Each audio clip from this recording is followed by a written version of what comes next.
Welcome to Track Talk, the legendary drumming of Ringo Starr with my special guest Gregg Bissonette, Part 2.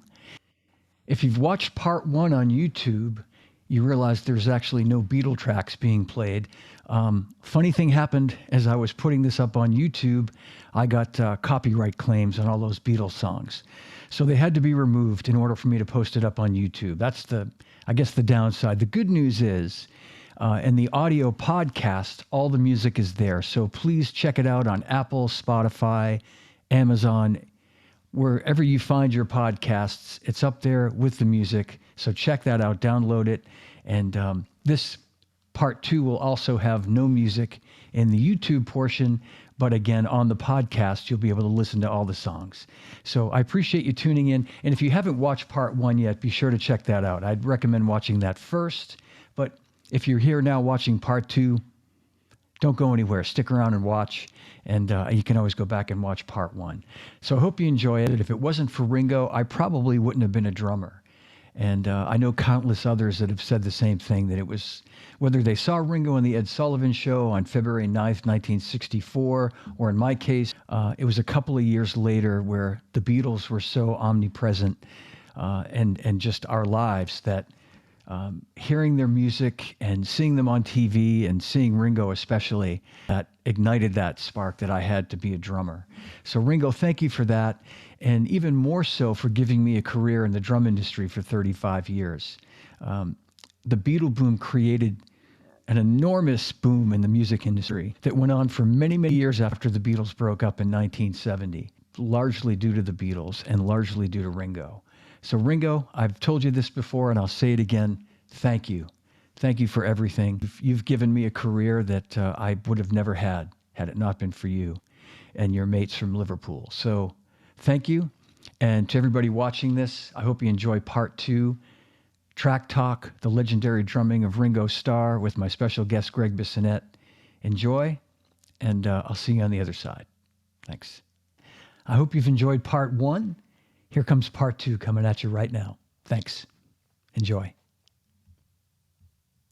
All right, I'm going to jump ahead to a song that you played on your Beatles channel special that you know, there's so many incredible songs. Where do you draw the line? But this song I added to this show because it really demonstrates the song. I'll tell you right now, so you're not surprised, Greg, is Strawberry Fields. And it really epitomizes, demonstrates those drum fills that Ringo's known for, that I kind of refer to them sometimes as, it's the wrong way to say it, but they're sort of backwards, where he starts on the tom-tom a lot of times, where typically as drummers, you're playing a beat and you'll start on the snare drum and go to one of the tom-toms if you're going to play some sort of little combination. But Ringo does all these unique fills that to me are counter to what most drummers think to do. And one of the greatest parts of Strawberry Fields is the end, after the mellotron. You hear from another take or an overdub, you hear the swingy, kind of. And I know one thing that a lot of drummers don't do when they play fills like that are swingy, they don't put their bass drum behind it. Ringo puts his bass drum under that as an undercurrent. There's this without the bass drum.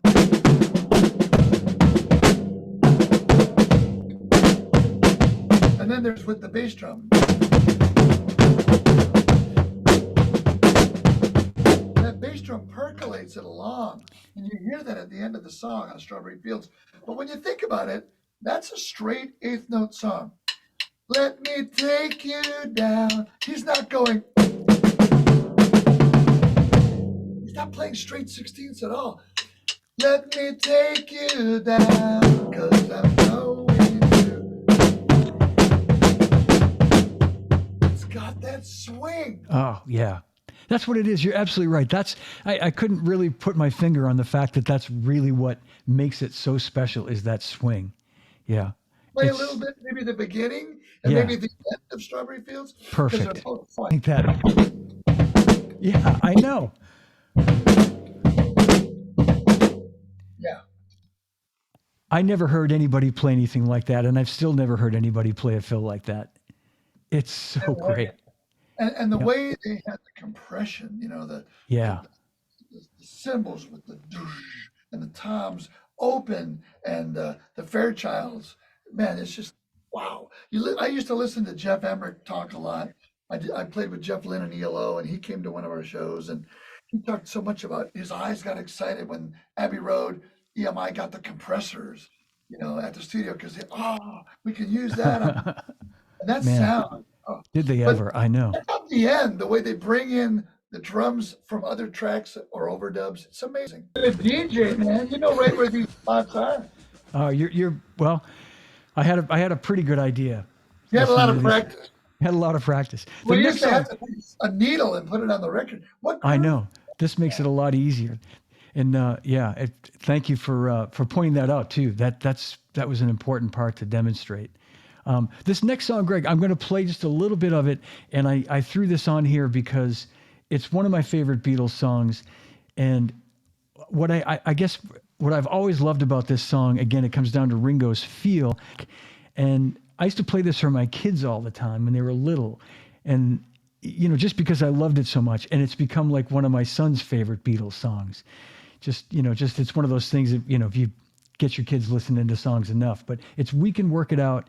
And I love the little section where they go into 3 and they do the little, that bridge section. But just everybody watching at home, listening, just check this out. Listen to Ringo's groove, his feel. Hey, the Beatles were so stylistically diverse.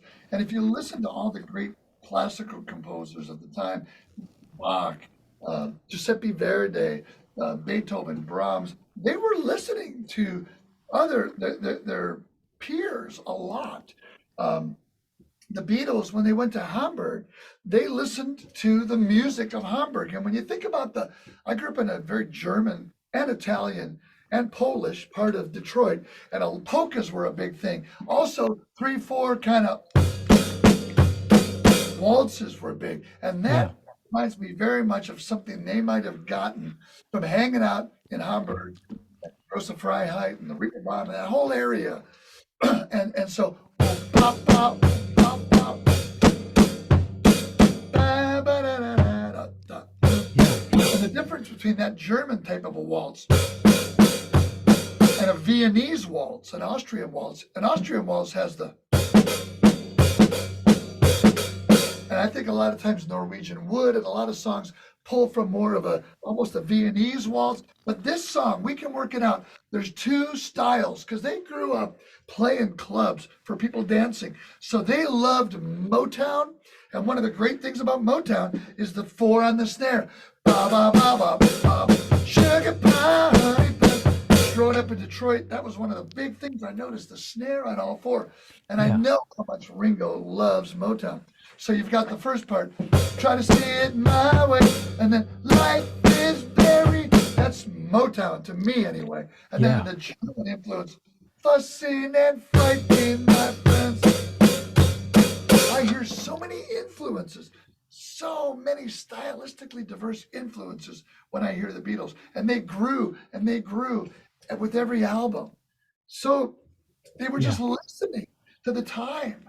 They were listening to what was going on, whether it was Hendrix or whatever it was. They were listening, and the John Cage and the experimental stuff. And they'd go in the studio and they'd ask George Martin, "What'll get this sound?" Or the B3 with the Leslie and the guitar and George. They were always wanting new sounds.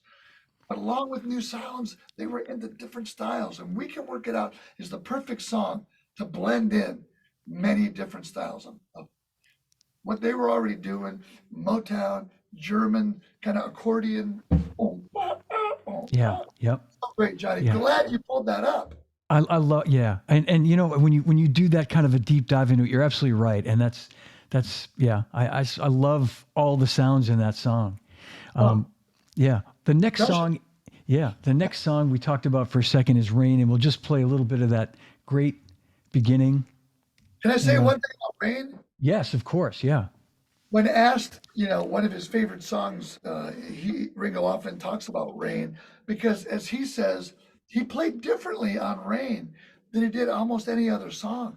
He's not filling all the time. Usually, he's doing what things you and I have talked about today, really watching where the lyrics are and filling in certain places, not thinking about it, but just organically. But on Rain, when the rain comes, you better hide your head. Fill.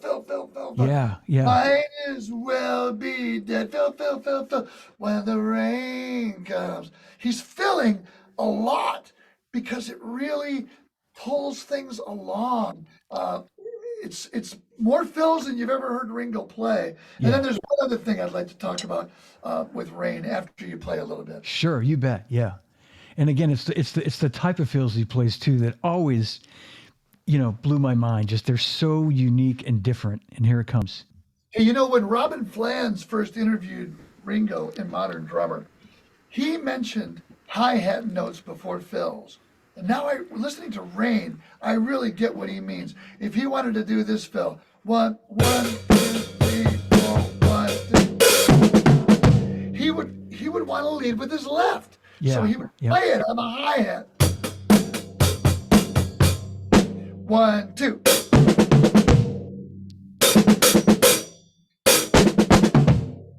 But a really cool thing I didn't know until Giles Martin put out the latest whole not just remastered, but remixed version of Rain. They played this song a lot faster than this. And then they Right. slowed it down. And a lot of people didn't pay attention, but could you please, because I know how fast you are and what a DJ you are, could you please go on YouTube and pull up Rain original tempo fast? Okay. And I've Give me. played this backstage with Ringo. It's literally like, when the rain comes, you better. They played it a lot faster and then they slowed it down to make the instrument sound heavier. It's going to blow you away. It's going to blow the listeners away when they hear it. How fast Okay. they originally cut it. It's the Rain backing track original speed. Yeah, do that. Play that. Okay. Give me 1 second. I need to. Yeah, I'll talk a little while you're getting that going. Okay. So they all thought, I'm sure they're talking to George Martin and the engineers, how could we get this to sound heavier? Well, if you want things to be lower pitched, you can play them faster and then slow down the tape. Well, they did that. They cut Rain at a faster tempo and then they slowed it down. It's mind-boggling how fast they played it. Wow. Oh, You got to unbelievable. check out all the new Giles Martin, not just remasters of audio, but remixes. Because of AI, because of Peter Jackson and the Mal app, which is named after Mal Evans, the guy in Get Back, the Beatles' #1 guy, their roadie, their friend. Peter called it the Mal app. Because of that Mal app, he can separate everything. And so Giles just went nuts with remixing these albums, and the Revolver remix is phenomenal. Wow. Yeah. Man.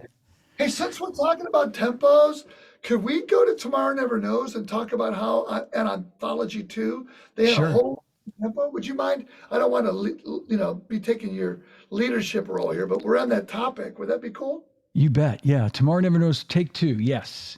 Yeah, so people don't really realize until they do deep dives, but on, the Revolver album, they weren't using a click, but the beat that Ringo plays is around 128.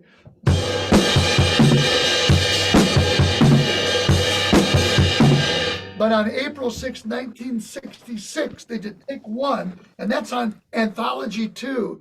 If you YouTube Beatles Anthology 2, Tomorrow Never Knows, you'll hear 10 BPM slower. And again, they weren't playing with metronomes or clicks, but instead of it's more like a crush roll. Could you please play that Anthology? Here it comes. 2, the original Tomorrow Never Knows? Okay. Hopefully, I've got it back on here. Ready?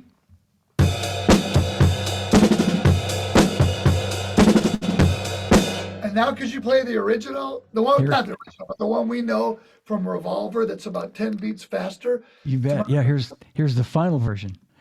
Man. Well, I'll keep moving on down the list. I wanted to play a song. We talked about the movie Get Back. I think what Ringo plays on the song Get Back is, again, just an absolute masterclass.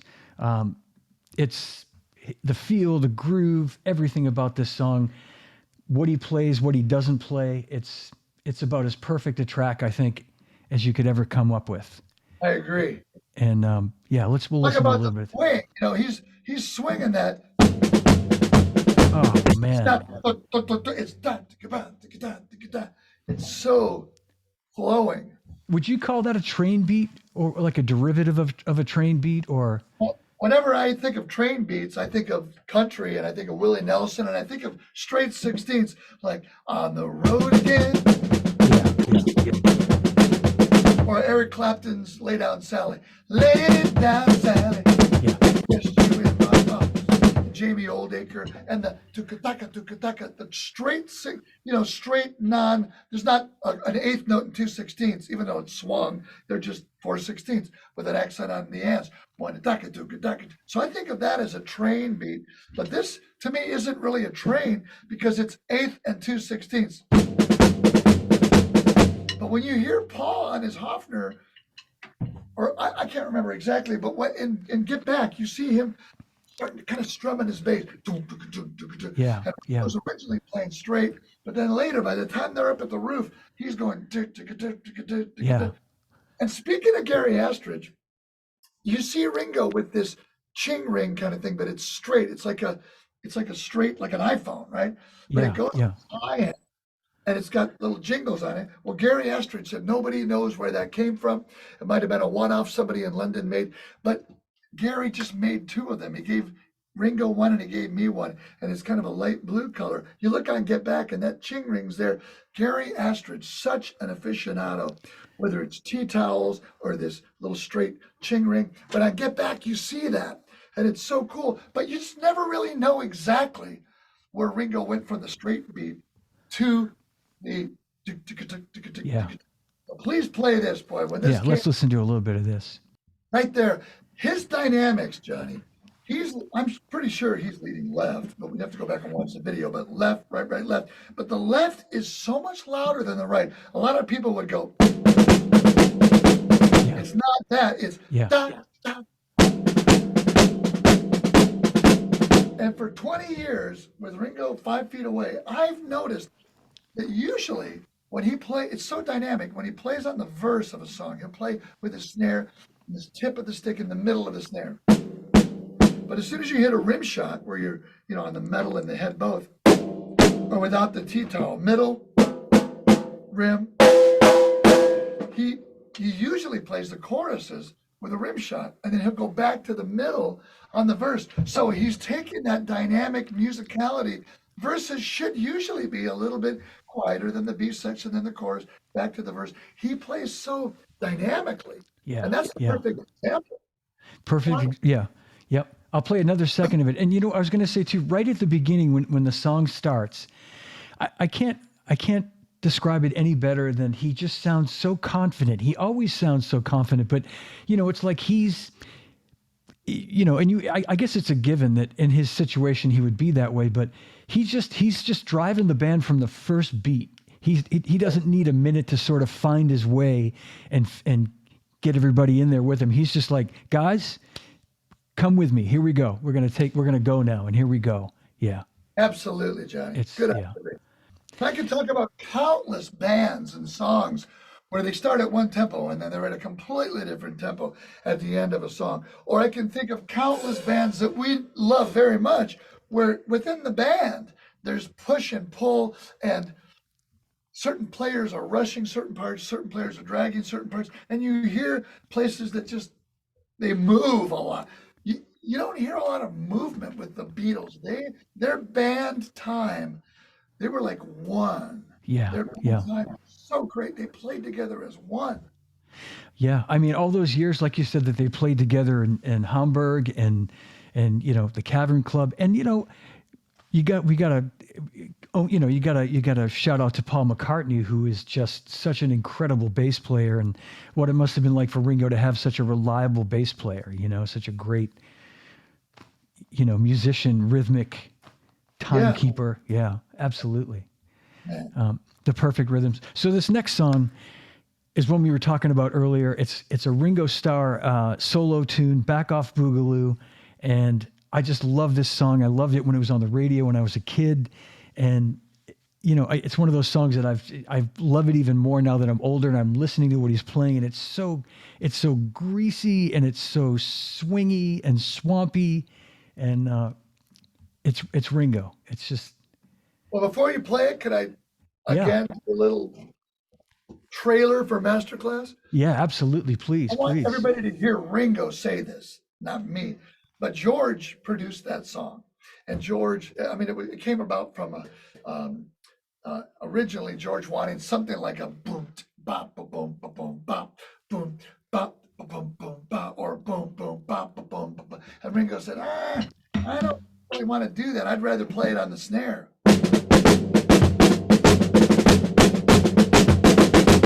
And it's got that New Orleansy kind of feel, Yeah, yeah, not that swing, but it's his own version of what George threw out as an idea, and Ringo made it his own with his own part. Back on Boogaloo, and then when it goes to the, on the B sections,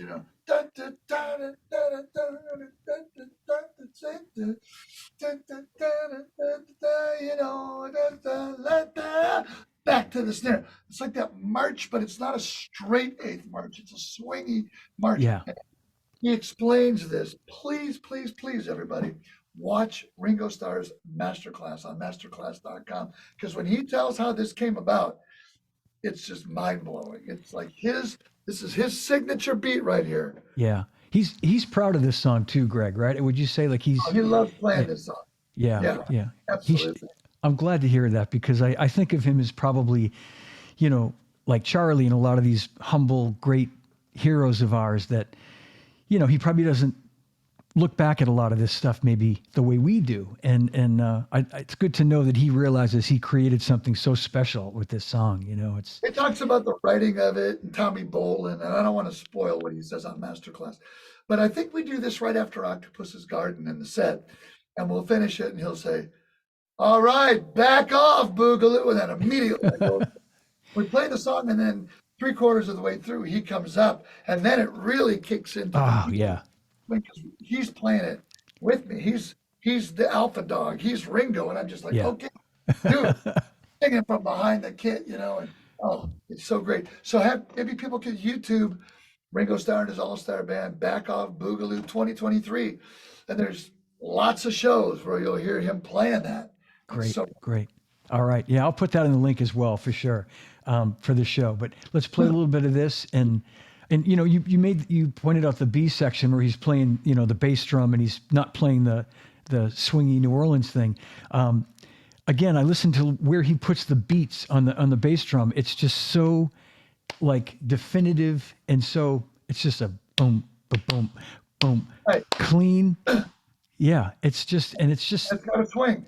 yeah, it's got such a swing. I was playing to it yesterday, sitting there playing, and I'm going, man, this is such a fun song to play. I wish I could play it like Ringo, but it's just So do we all. yeah, it's a fun song. All right, here it comes, everybody. Back Off Boogaloo, Ringo Starr solo. Playing the slide, I think it is, yeah. I think it is. And Klaus Vormann on bass, I think I saw. Yeah, I have to look it up, but I think so. But one thing that's always kind of bothered me all the years I've been playing drums, maybe it goes back to elementary school or middle school or high school or college, but there's this misconception, even in the LA studios, like you could have a click going, and that's the tempo. So if someone says, well, lay back, well, this is the tempo. If you lay back, you're going to slow down. yeah, yeah, Oh, play aggressive and play on top. Well, if you play on top, it's going to speed up. Ringo doesn't slow down and Ringo doesn't speed up. So for people to say, oh, he lays back, I disagree. I think he picks the right tempo for that song was established before they played it. 1, 2, 3, 4, and he's right smack dab in the middle. You can go, and you go to the B section, it's right there. He's not pulling it back in tempo. He's not pushing it in tempo. He's playing right in the middle of the tempo. He's playing where it should be. So I think what's odd is that he doesn't rush. yeah, So yeah, many drummers rush. And I'm not a fan of the feel when things rush. I'm also not a fan of the feel when things slow down. I think Ringo and Paul and John and George, and when they played, they just grooved. It's like you put the needle in the middle of the record, and the needle sits in a groove. And that groove, that little groove, that's the groove. And speeding up or slowing down, I would say, oh, that's not a great take. Let's do it again. We sped up. Now, when I listen to Led Zeppelin, I hear Jimmy Page always rushing. I don't think John Bonham's dragging. I think John Bonham's smack dab in the middle of the beat. But because Jimmy Page is so on top of the beat, it makes John Bonham sound heavier. Yeah. Well, I Yeah. think the Beatles, I don't think any of those guys rushed. I don't think No. any of those four guys dragged. And I know Klaus's time was great. Ringo loved playing with Klaus. Klaus Yeah. Vormann. He's come out and hung out. We've gone to Hamburg and hung with Klaus. He's a great, great guy. But their band time was so great that you and I might, like when I started playing it a second ago, I went, oh, back off Boogaloo. That's not the tempo of that record. It already had that tempo in mind. Okay, ready? And you can see it get back. They'll be playing, and George will cut off a song, and then Paul or John or somebody will say, oh, let's do it a little slower. They know where they want it, and then they start playing that tempo. Yeah. The whole, oh, lay back more, bro. Like Steve Smith used to talk about with Journey. Steve Perry would drive him crazy. Oh, play like a really, laid back kick drum like in New Orleans, but with a really New York City on top of the beat snare. What in the world is that? And Steve would joke, where do you want the toms in St. Louis? Play in the middle of the groove. When I do a session, Vinny Colaiuta has played on a session, and I come in the next day.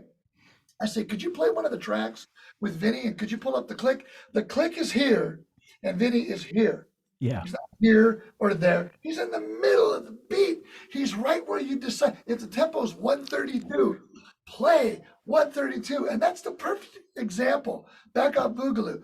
They started it. Who knows how many takes they did? But like John Bonham says, we've done 4 already, and now we're steady. 1, 2, 3. Bop, bop, bop. Boom. Bop, bop. That's in the middle of the beat. I'm a fan of the middle. Yeah. That's what Yeah. tempo should be. So that's my little pet peeve with producers, band directors, leaders. They play more on top, bro. Play more on the back, bro. Well, how about if we speed the click up by 2 notches and I play right in the middle? Perfect. Members get so much grief for this behind the beat, on top of the beat crap. Yeah. No, but and you make a great point, Greg, too, that there's agreement with all the guys in the Beatles or whatever band it might be, Ringo and his solo band, like where the beat was going to be. Like that's where it comes. That's where it starts. It's like the tempo is here, and everybody's in agreement. That's Yeah, that's what makes a great band to me. and they own it. Yeah. Grooves all the time. Yeah. Yeah. And I like you said too, it's amazing how Get Back and all those tunes that were cut live, like they knew what the tempo was going to be. Ringo, whoever counted it, George, Ringo, whoever counted the Ringo song. never liked counting off songs. He still doesn't love counting off songs. I get to count the songs off. I have a little Dr. Beat like Abe Jr., I believe, does with Paul. Although Abe Jr. will get his hi-hat going, I think. And then Paul likes to count out the songs. Paul liked to count out the songs with the Beatles. Yeah. The first song that the Beatles played on Ed Sullivan was Close Your Eyes and All My Lovin'. All My Lovin', He yeah. didn't say 1, 2, 1, 2, ready, go. They weren't band director schooled. He counted to the number 5. Go back, listeners, and watch the Beatles on Ed Sullivan. The first song, All My Lovin'. Paul goes like this. 1, 2, 3, 4, 5. Close your eyes. That's the perfect count off. It's not in 5/4, but he didn't go 1, 2, 3, 4, 1. He didn't say 1, 2, a 1, 2. And band directors that say 1, 2, a 1, 2, 3. It's not 1, 2. It's 1, 3, 1. So John DeVersa at the University of Miami, he says, "You ready, guys?" He doesn't say 1, 2, 1, 2, 3. He got this from his dad. 1, 3, a 1, 2, 3, 4. Because it's 1, 2, 3, 4. But listen to the beginning of that. Yeah. 1, 1, 2, 3, 4, 5. Close your eyes. So I know that Paul liked to count out the songs most of the time, but if it's a George song on Get Back, you'll hear him counting it off, and John will count Sugar Yep. Plum Fairies, and he'll count off his. But I don't think Ringo really loved counting out the songs. He got the tempo from whoever counted it off, and he locked in on it. That's exactly. Yeah. Yep. Sorry, I'm blabbing so much, but it's a subject I'm passionate about. I know you are. I can see Tempo is that. everything, Johnny. You know, in your band, Grand Theft Audio, if you count a song off the wrong tempo, you either have to get bad looks from a guitar player or a singer, slow it down, speed it up. No, have a little metronome there, a little song starter, and have it go, then turn it off and count it off at that tempo. Yeah. Yep. I hate counting songs off at the wrong tempo because then you got to try to mess with it. I use an app on my phone called Tempo that just it flashes the tempo for me, and I use it quite often. Sometimes it makes all the difference. Like you say, if you're playing a fast song 1 minute and then you're going to a medium tempo song, then it's easy to count the next song too fast. I mean, I find myself doing that if I don't. Or where you are in your day. If you've just Yeah. gotten off the tour bus and you had a late night and you do a sound check, somebody, usually a lead singer, will say, "Oh, it's too fast, bro." No, it's because you haven't had your Starbucks coffee yet. It's not too fast. That's the record. That's the right tempo. And then you get to the gig and everybody's all excited and there's thousands of people. "Oh, it's too slow." No, it's not too slow. Your energy is here. Yeah. So it's relative. That Dr. Beat or that Tom of Rhythm watch, it's not going to lie to you. Right. I have one of those too. Yeah. Yep. All right. Well, we have one more song, Greg, and I want to thank you so much for doing this with me today, and in honor of Ringo's birthday, as you said, which is coming up on July 7th, and we'll have these episodes Happy birthday, Ringo. Yeah. Happy birthday, Ringo. 83 years young. Man, Peace and unbelievable. love. That's what. And Ringo means it. He doesn't just say peace and love as a saying. He is a peaceful guy. He's not stressing about what happened yesterday or what's going to happen tomorrow. He lives in the moment, John, and he plays in the moment. Yeah. And that's a big part of his. And he really loves the people around him, his family, his band. He's full of love. He really is. Peace and love is the way he lives. Yeah. It's genuine. I know that. Yeah. Yep. I mean, he's all about that. I mean, anything you ever see and hear from him that's what he preaches all the time. God bless him. Yeah. All right. But we got one more song, and probably not a surprise. It's The End. And we talked a little bit about this, the drum solo, and it's such a great little drum solo. And again, for me, one of those things that I never played it right until I really started listening to it. You know what I mean? Just knowing where the beats come in and counting it. So anything you want to? Yeah, one of the things that I know Ringo's not a fan of, long drum solos or just people just soloing. But however it came about that he did these 8 bars, there's a couple things that really are important to me. Again, they were not playing with a click track. There weren't click tracks back then, except maybe on cartoons and TV shows and movies where they had to line things up and they had a Uri click because certain things had to hit on the end of 3 and then the car crash would be and they hit a cymbal. But there was no click track for pop albums or any albums back then. So the number one thing is that it starts and stops. It begins and ends at the same tempo. Yeah. The other thing is a lot of drummers play fills like this. 1, 2, 3, 4. And when you're just playing with your hands, the rest of the band or the audience doesn't really feel that undercurrent of the bass drum.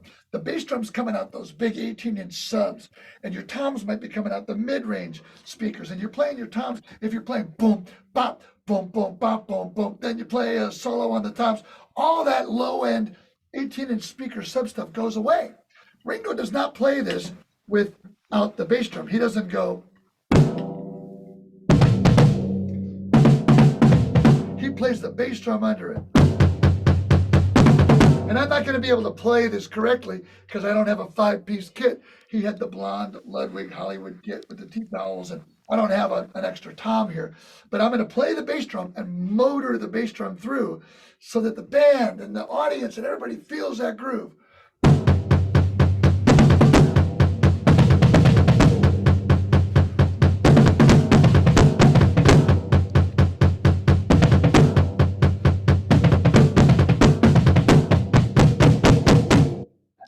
That's there for those young drummers that don't know what over the bar is, you have 1, 2, 3, 4. 1. He's not going digga digga da digga digga da. Stop. Digga digga da. He's going ba ba ba ba ba ba ba ba ba ba ba ba. He's taking these phrases over the bar, and it's really cool because it's not just some straight, stiff, Right. non-swinging solo. It swings like crazy. The bass drum's motoring the way through. It's melodic. It's thematic, and Yep. it holds the tempo all the way through. Could And you play that? I'll play it. Yeah, it flows. It just makes the whole thing flow. You said it perfectly, Greg. Here it comes. The end. That little hi-hat, little slurry little hi-hat part, little opening the hi-hat at the end of the On beat the there. end of one. Yeah. Yeah, Yeah. It's, so thematic. yeah. And we really get a kick out of opening the hi-hat. He'll open his hi-hat in a certain place, and then I'll copy it, then he'll do it, then we'll do it together. He gets such a kick out of those little open hi-hat things. And again, I know I'm pimping out my YouTube channel at Gregg Drums, Gregg Drums. And all that aside, I want to do kind of a commercial again for Ringo's masterclass. So many drummers still need to see this, Yeah. and all instrumentalists. There's a jam at the end where I play double drums with Ringo. I play triple drums with Jim Keltner and Ringo. We bring Steve Lukather, Joe Walsh, all these great musicians come up. We do a jam, but he tells the stories about how he came up with things, what he did, why he did it, his childhood. So many stories that nobody's ever heard, and you got to hear them from him. Because Right. you and I can talk about Ringo till we're blue in the face. It's not going to be the same as when you watch this hour and a half masterclass, or however long it is, 2 hours, I forget. But it's the best investment you could ever make. Watch the Ringo Starr masterclass on Masterclass. Absolutely. It's I watched it when it first came out, which was maybe about a year and a half ago. I feel like around Christmas time of, maybe yeah, you're right. more. About 2 years ago, November. But Yeah. 2 year, okay, yeah, but I'm going to watch it again, but to your point, Greg, to me, it's the most comprehensive, told by Ringo, account of like all the things we're talking about right now. You're right. I mean, he's never really, other than on Masterclass, talked about the things that he talks about there, and it's pretty huge. Honey, he has that snare drum. Oh, That classic snare that's on every song. He's got that snare right there. He's showing it to us. He's hitting it. He's got the cymbals, the original cymbals right there. wow. It's just Yeah. mind-boggling, the amount of great entertainment and information hearing it from him. Masterclass.com, Ringo All Starr. right. Well, before we end the show today, and I want to thank you again. I want to give you a little plug. I talked about this during the intro before I brought you on, but again, I'll remind everybody, Greg has been nominated for Modern Drummers 2023 Readers Poll All Around category, which, I was thinking about all around, Greg, and I'm just looking at some of the people you've played with. I don't know if this qualifies for all around. Maynard Ferguson, Big Band, David Lee Roth, Toto, Santana, Joe Satriani, ELO, Spinal Tap, and Ringo. Oh, Johnny, thank you, man. I don't know what took them so long to nominate you for that category, frankly. But I mean, I got to be careful, as I said, because a few of our friends are also in that category. But I'm going to vote for you. Oh, Johnny, thank you, man. Absolutely. Some guy came up to me yesterday. He goes, I just saw you on TV playing in Italy with Andrea Bocelli. Do you play classical? I say, I love all music. I love all styles. I'm not the best at any one style, but I want to be the best I can be at every style, Johnny. And that means the world to me that you would mention that. And what an honor to be nominated for Best All Around. I mean, my first year in college was 1977, and that's when Modern Drummer came out. And from that first issue till now, I've read every issue, and I just am so honored by that nomination. So thank you. You're so welcome, Greg. And I mean what I say too. So deserving. I mean, if anybody has a resume that defines all around, it's you. I mean, you've done everything. And I'd even mention the fact that you've done solo records and the records you've done with, like, Bette Midler or like everybody, it's yeah. So thank you good. so much. That means a good lot. luck. I can't tell all of the people out there enough what this man you're watching, his track stuff and his from his drum room and everything else, how much respect the drummers all over the world have, all you have to do is put out the name Johnny D, and everybody smiles. Everybody. Charlie Watts, Ringo, believe me, you name it. Everybody, it puts a smile on their face because Johnny, there's the pie, and there's playing and knowing about drums and about music is half the pie. But the other half of the pie is what kind of person you are for getting gigs and keeping gigs. And you are one of my favorite, most respected Thank you, people, Gregg. humans, as a husband, as a dad, as a pal. You're just, everybody loves you, Johnny, because you are one of a kind, man. I Thank love you. you. Thank you. And I love you too. That means the world to me. So, Say hi to you know, Kelly. Tell her you're still going to be practicing your two-handed double stops. I will. I'll tell her. All right. Thank you so much for being here. Don't forget to check out Gregg's YouTube channel at Gregg Drums. Gregg with 2 G's, 3 technically, I guess, when you add them all up. But at Gregg Drums YouTube channel, check it out. It's fabulous. I subscribed. There's great stuff on there. And thanks for watching, everybody. Gregg, sit tight, and we'll say goodbye in the waiting room. And happy birthday, Ringo. Peace Happy and love. birthday. Yes. You're the greatest. All right. Thanks again, Gregg. Thank you. Well, all right. That concludes part 2 of the legendary drumming of Ringo Starr with my special guest, Gregg Bissonette. I hope you enjoyed it. Gregg and I sure did. Happy birthday, Ringo. Peace and love. And thanks for watching and listening, everybody. Don't forget to subscribe to Live from My Drum Room, and I look forward to seeing you again soon. Well, all right. That concludes part 2 of the legendary drumming of Ringo Starr with my special guest, Gregg Bissonette. I hope you enjoyed it. Gregg and I sure did. Happy birthday, Ringo. Peace and love.